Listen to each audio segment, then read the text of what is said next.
Paz a todos que estão em Cristo Jesus, nosso Senhor e Salvador. Tá? Meu nome é Alencar Correia, servo do Senhor Jesus. Venho aqui falar sobre referente à união de duas pessoas, né? Que hoje dão tanto preferência a uma cerimonial de casamento, né? Mas não é bem assim, cerimônia, mas sim a união de duas pessoas conforme a palavra do Senhor diante de nós. Vou estar lendo aqui vocês, começando em Gênesis, capítulo 2, versículo 21. Então o Senhor Deus o fez cair um sono profundo. Enquanto o homem, Adão, dormia, tirou dele uma costela e fechou o espaço que ela ocupava. Dessa costela o Senhor Deus fez uma mulher e a trouxe ao homem. Finalmente exclamou o homem: Esta é osso dos meus ossos e a carne da minha carne. Será chamada mulher, porque foi tirada do homem. Por isso o homem deixa pai e mãe e se une à mulher, e os dois se tornam um só. Vão se tornar um só. O homem e a mulher estavam nus, mas não sentiam vergonha um do outro. Se tornam um só. Começam a ter relações, são casados. Não tem nenhum cerimonial. Os dois só de unirem já são um só. Tá? Já são um casal já. Profeta Malaquias, capítulo 2, versículo 14. E ainda perguntam, por quê? Porque o Senhor foi testemunho dos votos que você e sua esposa fizeram quando jovens? Mas você foi infiel, embora ela tenha continuado a ser sua companheira. A esposa a qual você fez seus votos de casamento, acaso o Senhor não fez um só com sua esposa? Em corpo e em espírito, vocês pertencem a Ele. Tá vendo? Em corpo e em espírito, vocês são um só. Entendeu? Vocês se uniram através do relacionamento, conjugal, e passaram a ser um só. Portanto, guardem seu coração.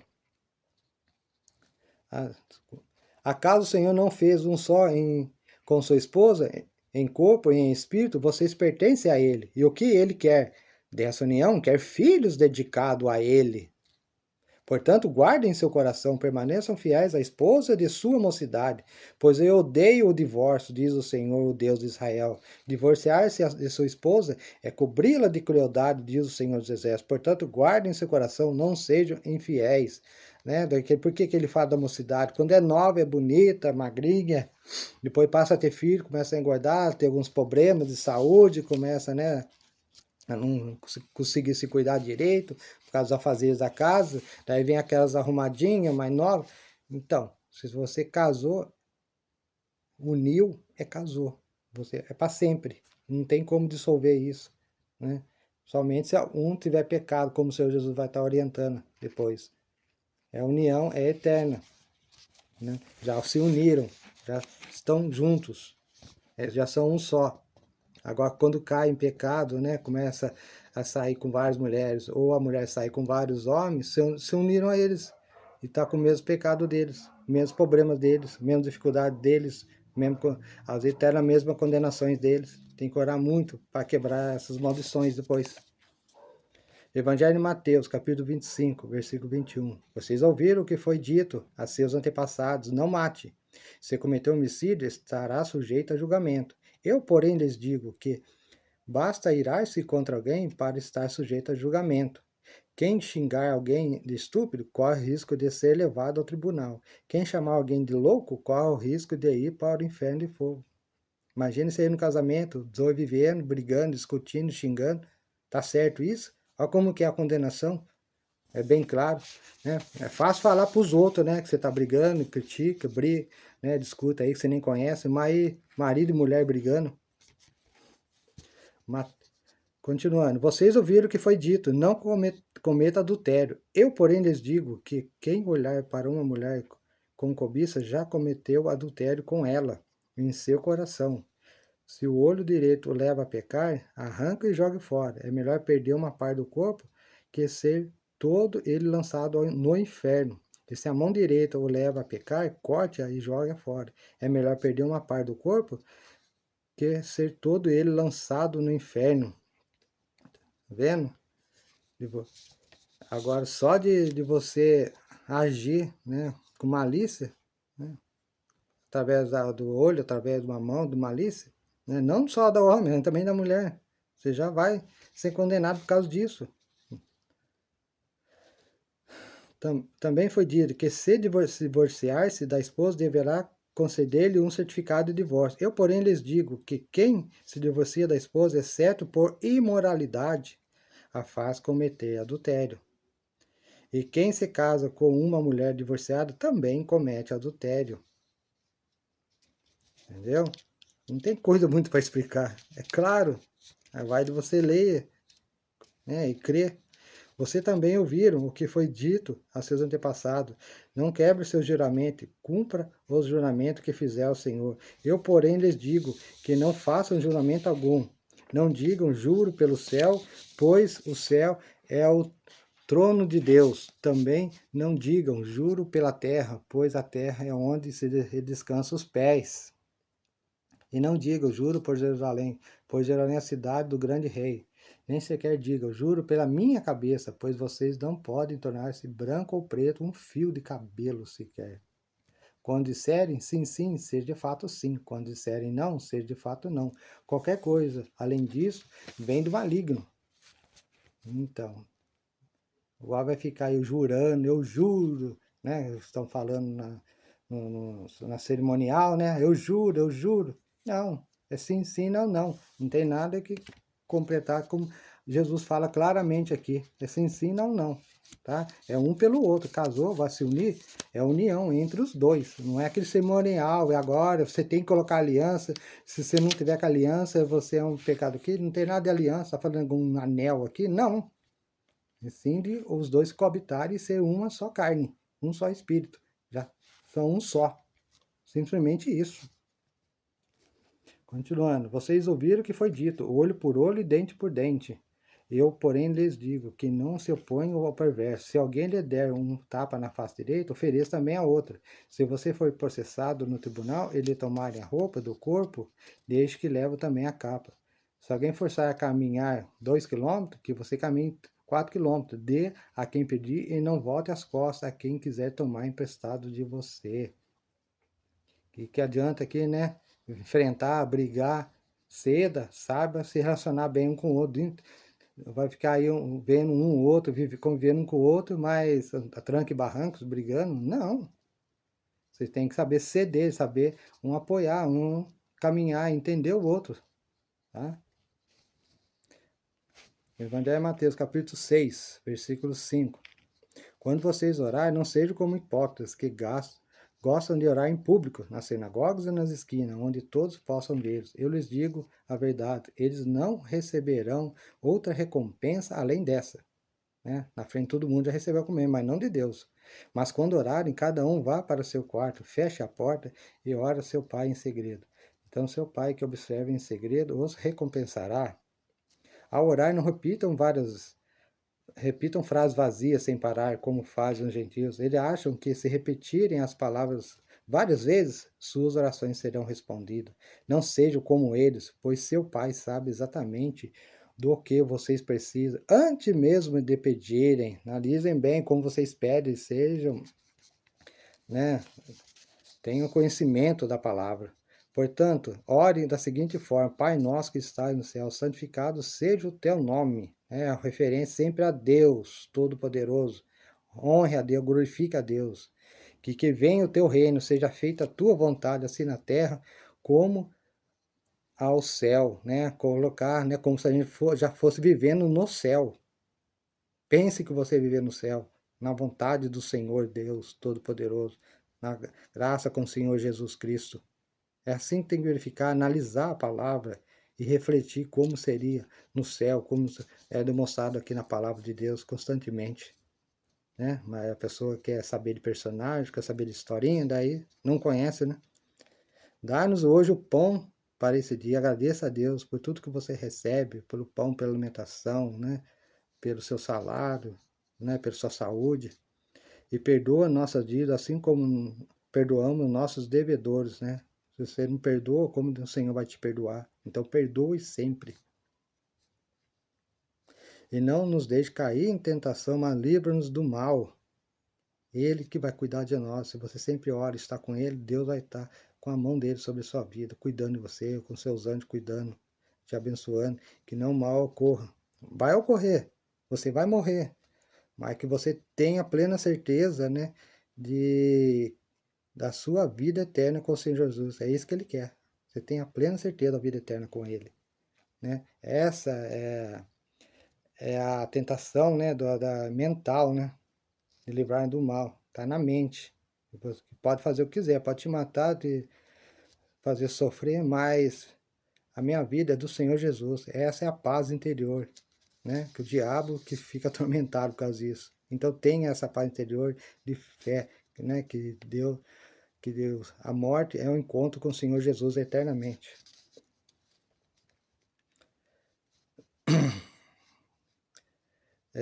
Continuando aqui, pois teu reino, o poder e a glória para sempre. Amém. Seu Pai Celestial os perdoará, se perdoarem aqueles que pecam contra você. Mas se você recusarem a perdoar os outros, seu Pai não perdoará os seus pecados. Nem precisa explicar muita coisa, né? Claro, né? Evangelho de Mateus, capítulo 7, versículo 1. Não julguem para não serem julgados, pois vocês serão julgados pelo modo como julgam os outros. O padrão de medida que adotaram será usado para medi-los, porque você se preocupa com o cisco que há no olho do seu amigo, enquanto há um tronco em seu próprio olho.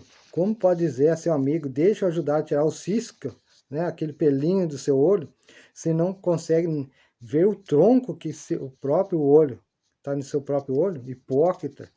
Primeiro, livre-se do tronco em seu olho, então você verá o suficiente para tirar o cisco do olho do seu amigo.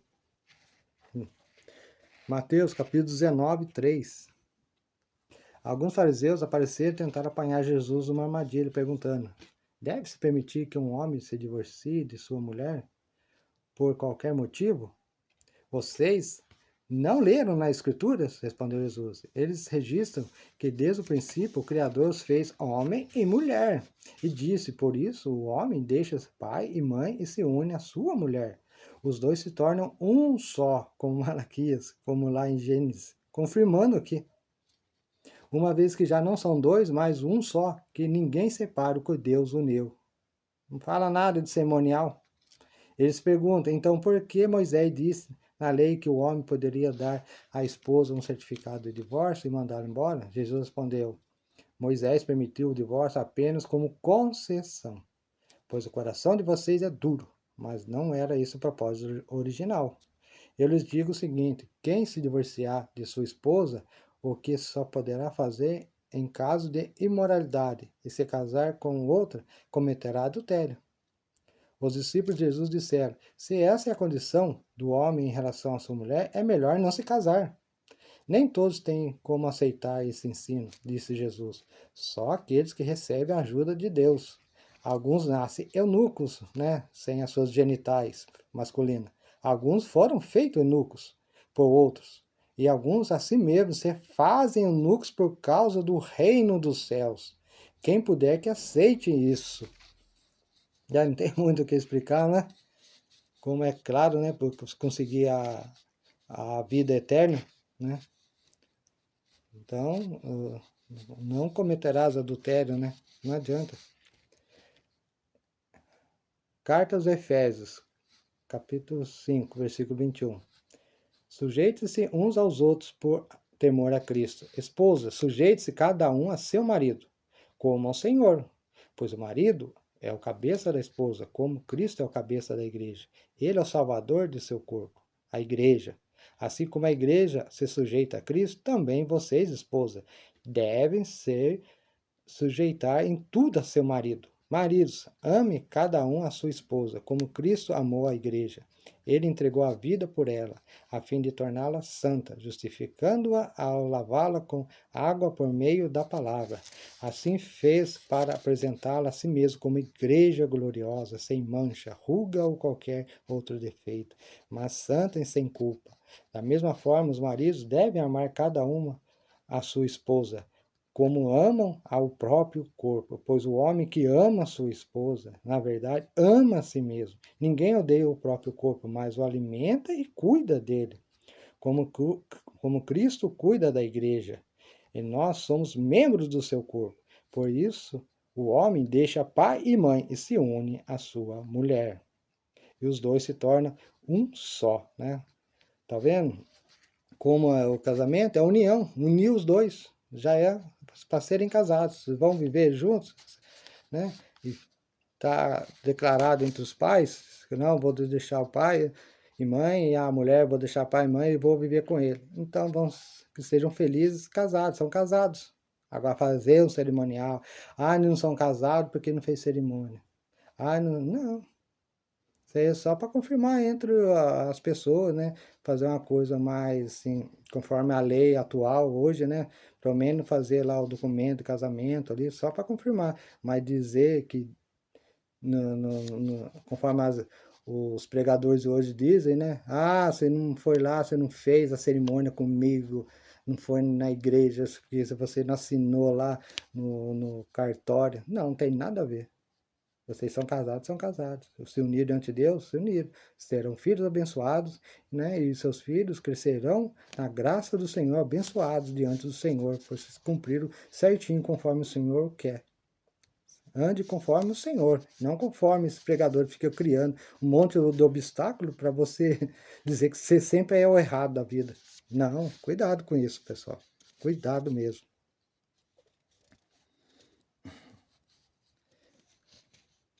Por isso o homem deixa pai e mãe e se une à sua mulher. Os dois se tornam um só.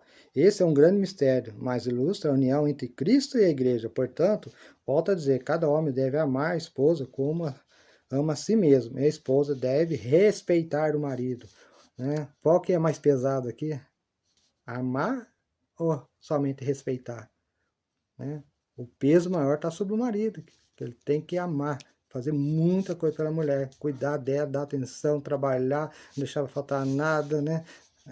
Ser atencioso com ela, cuidar dela, e a mulher obedecer, respeitar ele, né? Dar atenção devida ao que ele deseja, que ele precisa, um bom relacionamento conjugal, um bom relacionamento na cama, né?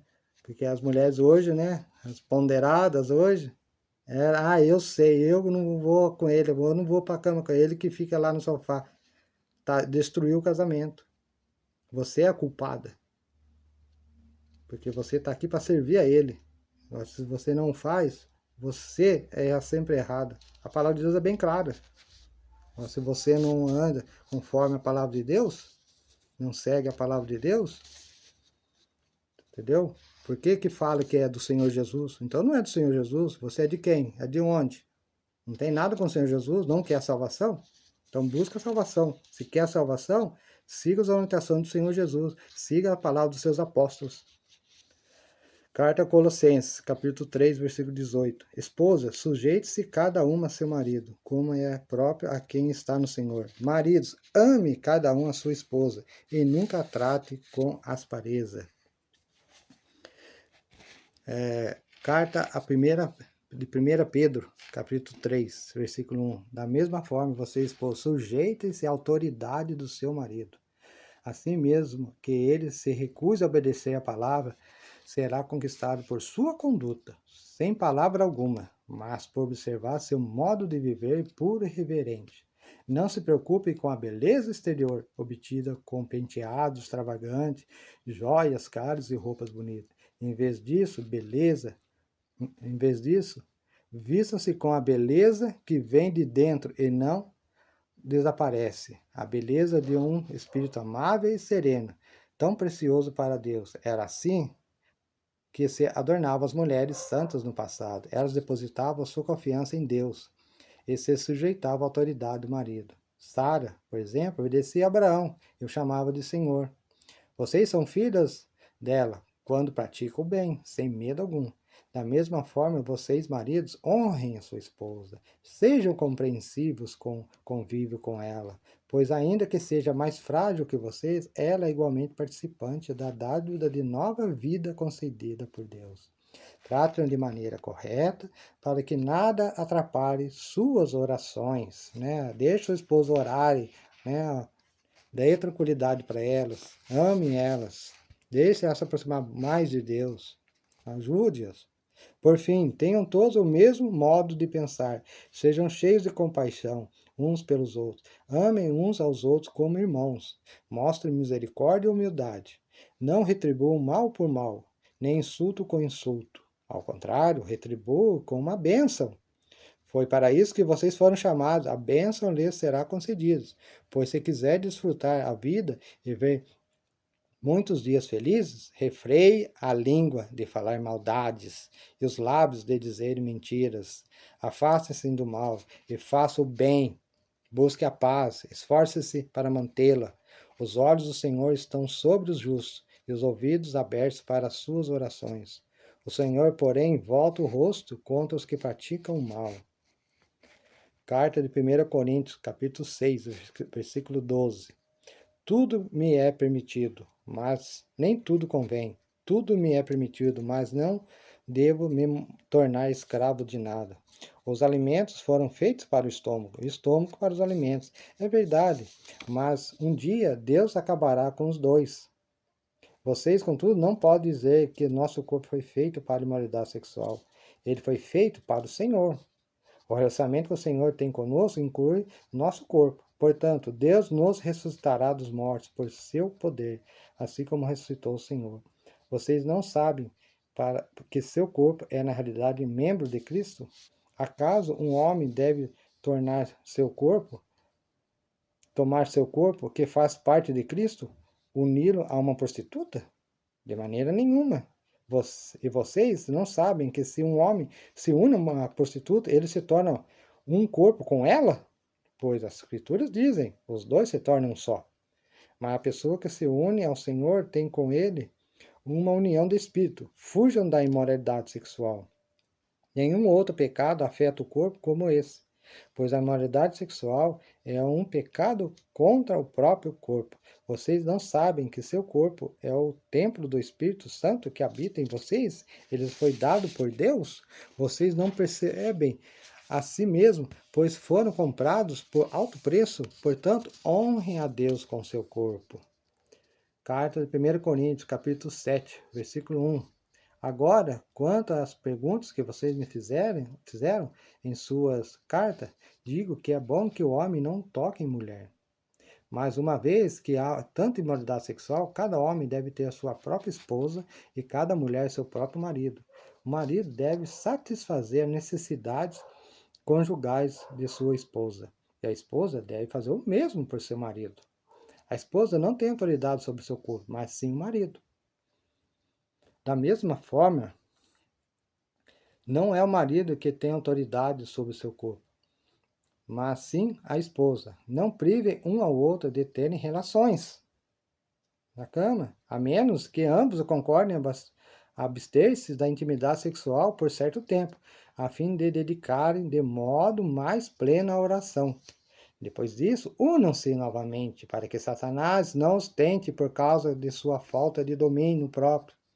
Digo isso como concessão e não como mandamento.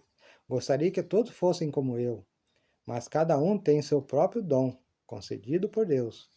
Um tem esse tipo de dom, o outro aquele. Portanto, digo aos solteiros e às viúvas: é melhor que permanecem como eu.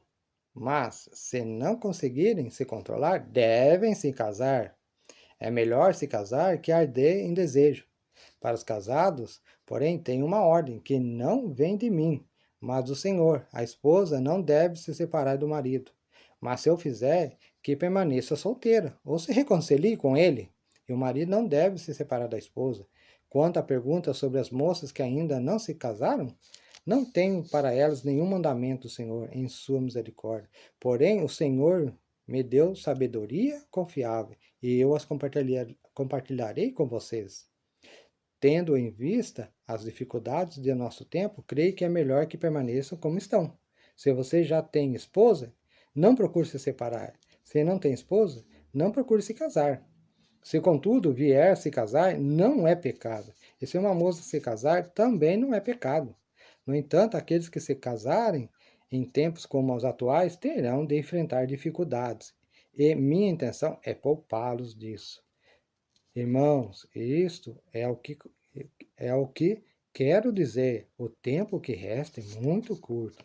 Portanto, de agora em diante, aqueles que têm esposa devem agir como se não fossem casados. E aqueles que choram, que se alegram ou que compram coisas não devem se entregar totalmente à tristeza, à alegria ou aos bens. Aqueles que usam as coisas desse mundo não devem se apegar a elas, pois esse mundo, como o conhecemos, logo passará. Quero que estejam livres das preocupações dessa vida. O homem que não é casado tem mais tempo para se dedicar à obra do Senhor e pensar em como agradá-lo. Mas o homem casado precisa pensar em suas responsabilidades neste mundo, em como agradar sua esposa, né, o trabalho, os filhos. Seus interesses estão divididos da mesma forma. A mulher que não é casada ou que nunca se casou pode se dedicar ao Senhor e ser santa de corpo e espírito. Mas a mulher casada precisa pensar em suas responsabilidades aqui na terra e em como agradar seu marido, arrumar a casa, cuidar dos filhos, das crianças. Digo isso para o seu bem e não para lhe impor restrições. Quero que faça aquilo que os ajudará a servir melhor ao Senhor, com o mínimo possível de distrações. Se, contudo, um homem acredita que está tratando sua noiva de forma inapropriada e que seus impulsos vão além de suas forças, que se case com ela, como é o desejo dele. Não é pecado. Mas se tiver assumido um compromisso firme e não houver urgência, e ele for capaz de controlar suas paixões, faz bem em não se casar. Portanto, quem se casa com sua noiva faz bem, e quem não se casa faz melhor ainda. A esposa está ligada ao marido enquanto ele viver. Se o marido morrer, ela está livre para se casar com quem quiser, desde que seja um irmão no Senhor. Em minha opinião, porém, seria melhor que ela não se casasse novamente. E creio, ao dizer isso, lhes dou o conselho do Espírito de Deus. Carta aos Hebreus, capítulo 9, versículo 27. E assim como cada pessoa está destinada a morrer uma só vez, depois disso vem o julgamento, também Cristo foi oferecido como sacrifício uma só vez para tirar os pecados de muitos. Ele voltará para tratar dos nossos pecados, mas para trazer salvação a todos que aguardam com grande expectativa. Evangelho de Mateus, capítulo 12, versículo 28. Um dos mestres da lei estava ali ouvindo a discussão. Ao perceber que Jesus tinha respondido bem, perguntou: de todos os mandamentos, qual é o mais importante? Jesus respondeu: o mandamento mais importante é este: ouça, ó Israel, o Senhor nosso Deus é o único Senhor. Ame o Senhor, seu Deus, de todo o seu coração, de toda a sua alma, e de toda a sua mente, e de todas as suas forças. O segundo é igualmente importante: ame o seu próximo como a si mesmo. Nenhum outro mandamento é maior que esse. O mestre da lei respondeu: muito bem, mestre, o Senhor falou a verdade ao dizer que há um só Deus e nenhum outro. Eu sei que é importante amá-lo de todo o meu coração, de todo o meu entendimento e de todas as minhas forças, e amar o meu próximo como a mim mesmo. É mais importante que oferecer todos os holocaustos e sacrifícios exigidos pela lei. Ao perceber quanto o homem compreendia, Jesus diz: você não está longe do reino de Deus. Depois disso, ninguém se atreveu a lhe fazer mais pergunta. Carta Hebreus, capítulo 13, 1. Continue a amar uns aos outros como irmãos. Não se esqueçam de demonstrar hostilidade, porque alguns, sem o saber, hospedaram anjos. Lembre-se dos que estão na prisão, como se vocês mesmos estivessem presos. Lembre-se dos que são maltratados, como se sofressem os maus tratos em seus próprios corpos. Honrem o casamento e mantenham pura a união conjugal, pois Deus certamente julgará os impuros e os adúlteros. Não amem o dinheiro, estejam satisfeitos com o que têm, porque Deus disse: não deixarei jamais o abandonarei. Por isso, podemos dizer com toda confiança: o Senhor é meu ajudador. Portanto, não temerei o que podem fazer os simples mortais. Evangelho de João, capítulo 3. Ninguém jamais subiu ao céu, exceto aquele que de lá desceu, o Filho do Homem. No capítulo 8, Jesus prosseguiu: vocês são daqui de baixo, eu sou lá de cima. Vocês pertencem a este mundo, eu não. Capítulo 14. João disse: eu sou o caminho, a verdade e a vida. Desculpa, Jesus disse: Eu sou o caminho, a verdade e a vida. Ninguém pode vir ao Pai senão por mim. Carta aos Romanos, capítulo 6. Pois o salário do pecado é a morte, mas a dádiva de Deus é a vida eterna em Cristo Jesus, nosso Senhor. Carta aos Romanos, capítulo 8, versículo 31. Que podemos dizer diante das coisas tão maravilhosas? Se Deus é por nós, quem será contra nós? Se ele não poupou nem mesmo o seu próprio filho, mas o entregou por todos nós, acaso não nos dará todas as outras coisas? Quem se atreve a acusar os escolhidos de Deus? Ninguém, pois o próprio Deus nos declara justos diante dele. Quem nos condenará, então? Ninguém, pois Cristo Jesus morreu e ressuscitou e está sentado no lugar de honra, à direita de Deus, intercedendo por nós. O que nos separará do amor de Cristo? Será aflições ou calamidades? Perseguições ou fome? Miséria? Perigo? Ou ameaças de morte? Como diz a Escritura, por causa de ti enfrentamos a morte todos os dias. Somos como ovelha levada ao matadouro. Mas apesar de tudo isso, somos mais que vencedores por meio daquele que nos amou. E estou convencido de que nem morte, nem vida, nem anjos, nem demônios, nem o que existe hoje, nem o que virá no futuro, nem poderes, nem altura, nem profundidade, nada em toda a criação jamais poderá nos separar do amor de Deus revelado em Cristo Jesus, nosso Senhor. Primeira carta a Tessalonicenses, capítulo 1, versículo 8.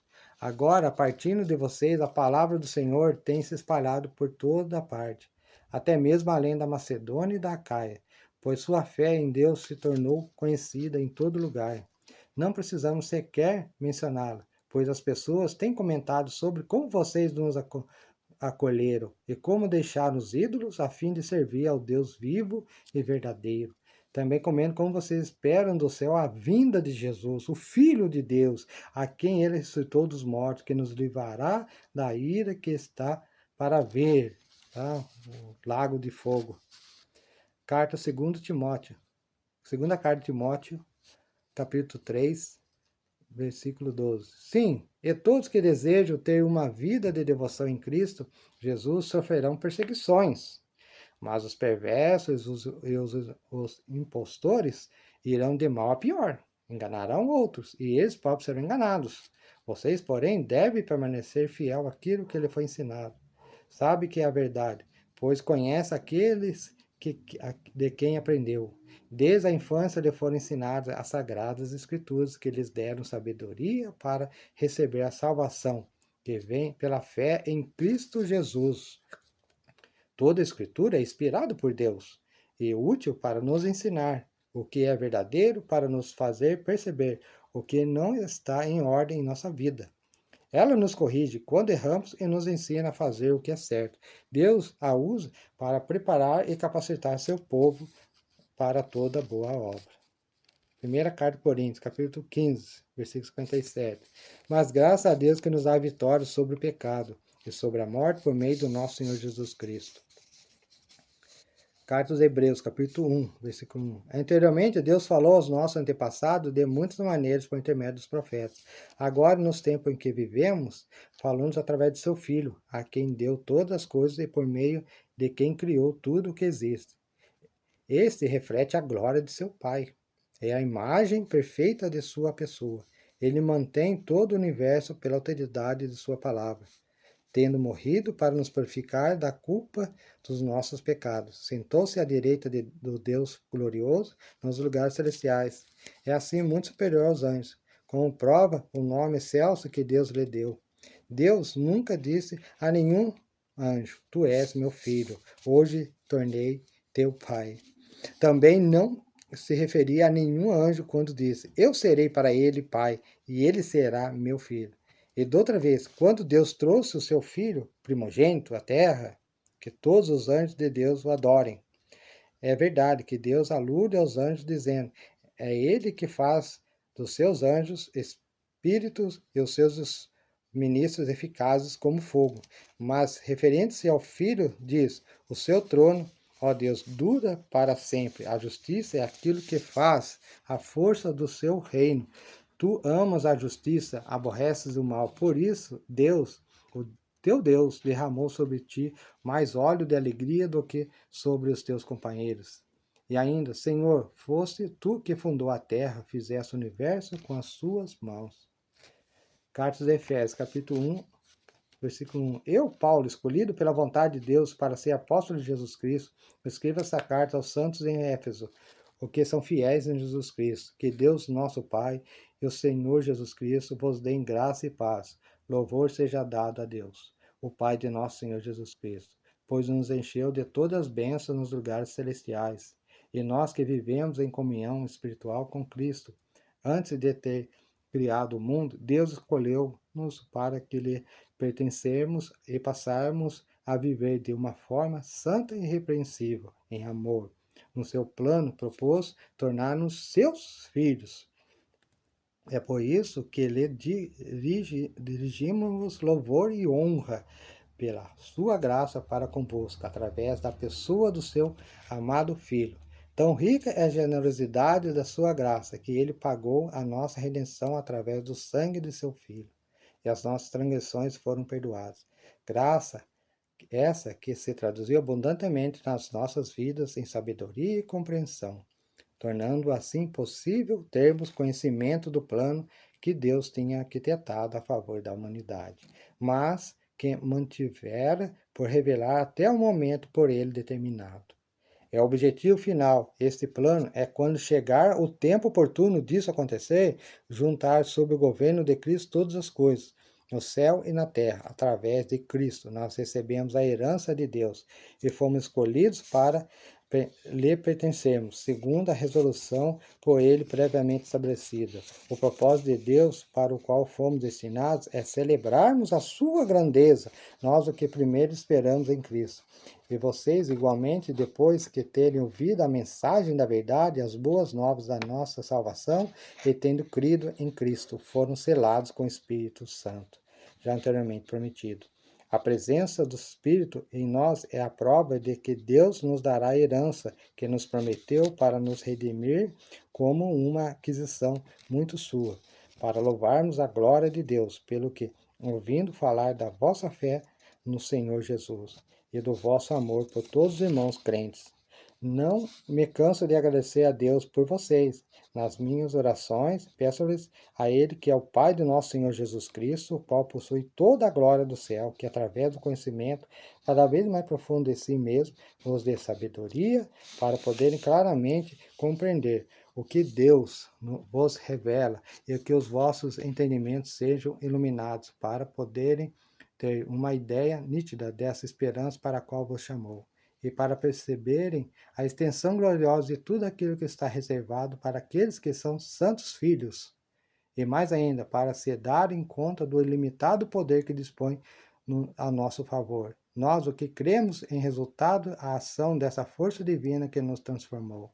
Esse poder grandioso foi também o que ressuscitou Cristo, levantando-o dentre os mortos e colocando à direita de Deus nos domínios celestiais, e acima de todo e qualquer chefe e autoridade, acima de todo poder e governo que possa existir. O nome de Jesus ultrapassa em autoridade não só todos os que dominam neste mundo atual, como no mundo que há de vir. Deus colocou tudo que existe no universo sob a autoridade de Cristo e fez dele a cabeça de todas as coisas para o benefício da igreja, a qual é o seu corpo.